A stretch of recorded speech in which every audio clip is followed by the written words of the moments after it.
153।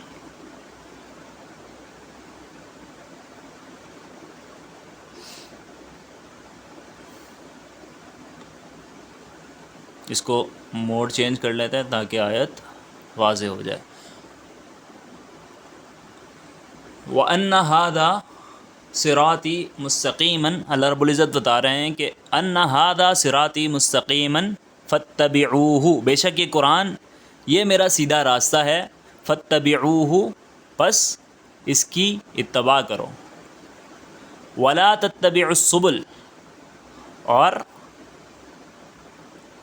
دوسرے راستوں پر مت جاؤ. فَتَفَرَّقَ بِكُمْ عَنْ سَبِيلِهِ، کیونکہ یہ دوسرے راستے شیطانی راستے، جیسے اللہ کے نبی صلی اللہ علیہ وسلم نے درمیان میں وہ مشہور حدیث ہے نا، ایک لکیر کھینچی اور پھر ارد گرد چھوٹی چھوٹی لکیریں کھینچی اور فرمایا کہ یہ سیدھا راستہ ہے اور یہ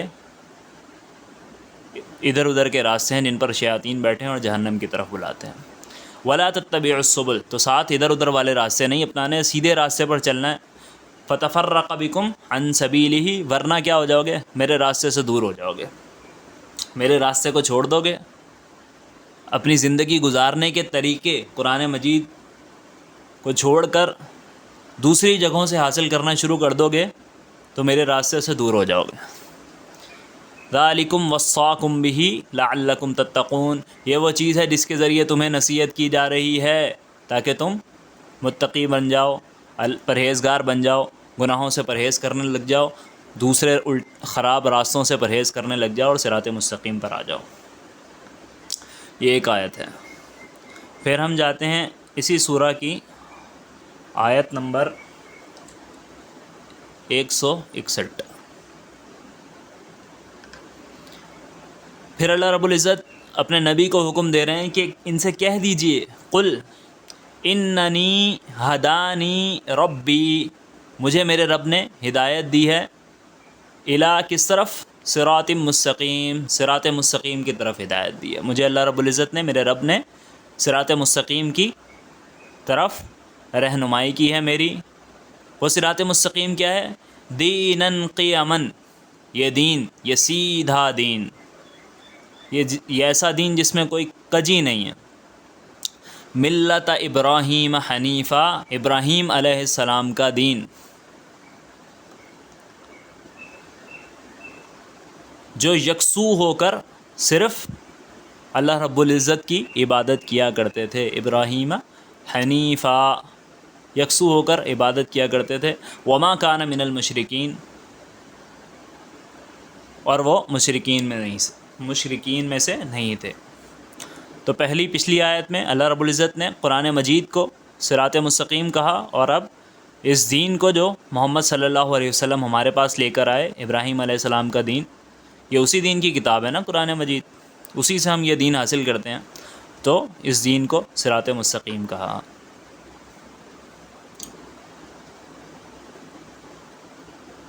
پھر سورۃ یاسین دیکھتے ہیں.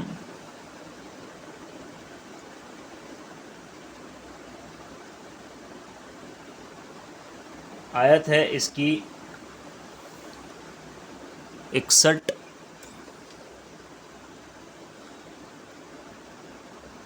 رب العزت فرماتے ہیں وَأَنِ اعْبُدُونِی، بس تم سب میری ہی عبادت کرو، صرف میری عبادت کرو. ھذا صراط مستقیم، یہ ہے صراط مستقیم، یہ ہے وہ سیدھا راستہ.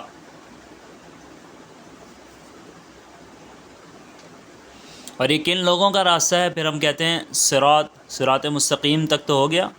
اہدنا الصراط المستقیم، صراط مستقیم کیا ہے وہ ہم نے جان لیا، اس کی ہم نے دعا مانگی. تو کن لوگوں کا راستہ ہے وہ صراط مستقیم؟ صراط الذین انعمت علیہم، ان لوگوں کا راستہ ہے جن پر آلریڈی اللہ رب العزت اپنا انعام کر چکے، یعنی سلف صالحین، انبیاء کا راستہ، صدیقین کا راستہ. اس کو دیکھنے کے لیے کہ یہ منعم علیہم کون ہے، قرآن مجید خود بتائے گا. سورۃ النساء میں آیت 69.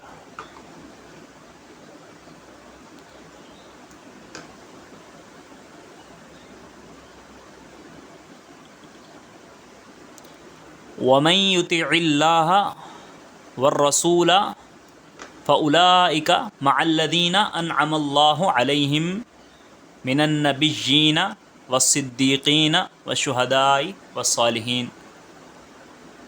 تو جو کوئی اطاعت کرے گا اللہ اور اس کے رسول کی تو وہ ہو جائے گا، وہ ہوگا مع الذین، کن کے ساتھ؟ ان کے ساتھ ہوگا انعم اللہ علیہم، جن پر اللہ رب العزت نے اپنا انعام کیا، انعام کردہ بندوں میں سے. وہ کون ہیں؟ من النبیین، جو نبیوں میں سے ہیں.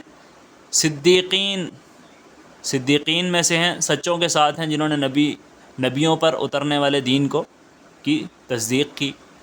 والشہداء، اور پھر جو اس دین کے لیے کٹ مرے. والصالحین، اور صالح بندے، اللہ رب العزت کے نیکوکار بندوں میں سے ہو جائے گا. اب اللہ رب العزت نے، اب ہم دعا تو کر رہے ہیں کہ ان کے راستے کی، منعم علیہم کے راستے کی، تو اللہ رب العزت کہہ رہے ہیں ان میں سے ہو جائے گا. کون ہوگا؟ دعا تو آپ نے کر لی، عمل کیا کرنا پڑے گا؟ دعا آپ مجھ سے کر رہے ہیں، ان میں شامل اللہ رب العزت کہہ رہے ہیں وہ ہوگا جو اطاعت کرے گا اللہ کی اور اس کے رسول کی. یہ شرط ہے ان لوگوں میں شامل ہونے کے لیے. پھر اللہ رب العزت فرماتے ہیں حسن اولئک رفیقا، کیا خوب کمپنی ہے یہ، کیا خوب ساجھ داری ہے، کیا خوب ساتھ ہے، یہ کتنے اچھے لوگوں کا ساتھ ہے. اور پھر اگلی آیت میں فرماتے ہیں ذالک الفضل من اللہ، یہ تو اللہ کا بہت ہی بڑا فضل ہے، بڑی ہی اس کی نعمت ہے. وکفیٰ باللہ علیما، اور اللہ کافی ہے اپنے بندوں کے احوال کو جاننے کے لیے. اب مزید یہ تمام باتوں کو اگر ہم ایک آیت میں دیکھنا چاہیں تو ہم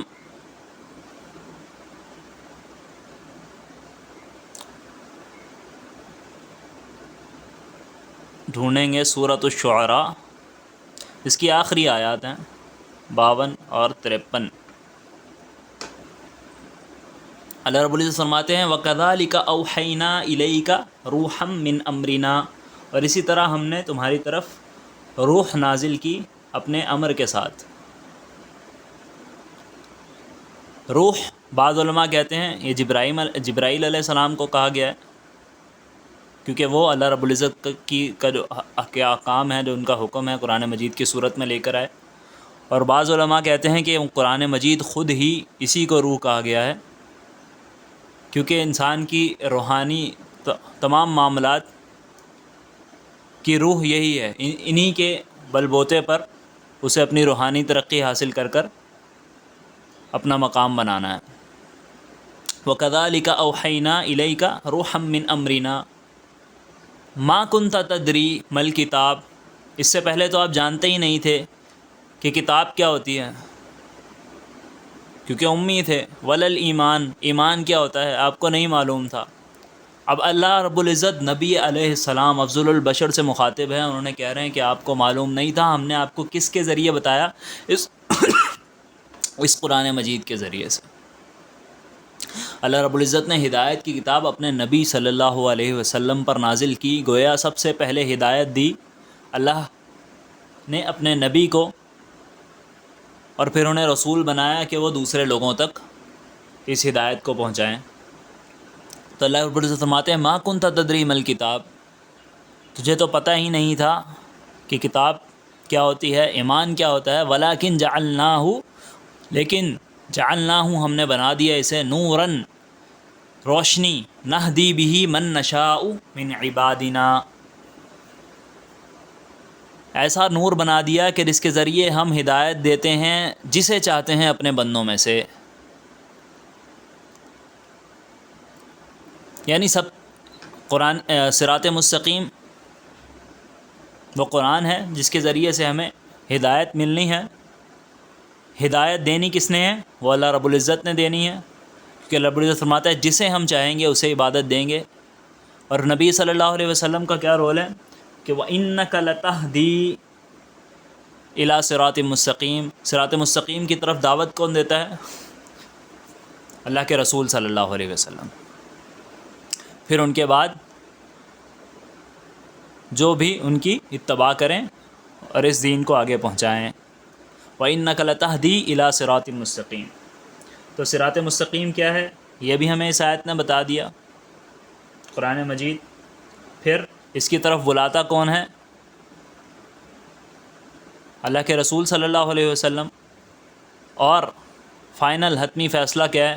اللہ رب العزت نے کرنا ہے کس کو منعم علیہم میں شمار کرنا ہے، کسے صراط مستقیم پر چلانا ہے اور کسے نہیں. وَإِنَّكَ لَتَهْدِي إِلَىٰ صِرَاطٍ مُّسْتَقِيمٍ، صراط مستقیم کی طرف بلاتے ہیں. وہ صراط کون سا ہے؟ صراط اللہ کا راستہ. الذی لہ ما فی السماوات و ما فی الارض، اللہ کا راستہ وہ اللہ جس کے لیے ہے آسمان اور زمین میں جو کچھ ہے. الا الی اللہ تصیر الامور، تمام امور اللہ ہی کی طرف لوٹائے جاتے ہیں. آخری فیصلہ اللہ رب العزت کا ہی ہوتا ہے. کچھ تھوڑی سی اس پر مزید گفتگو باقی ہے جو ہم اگلی ویڈیو میں رکھ لیتے ہیں. یہ ویڈیو کافی لمبی ہو گئی ہے. السلام علیکم ورحمۃ اللہ وبرکاتہ.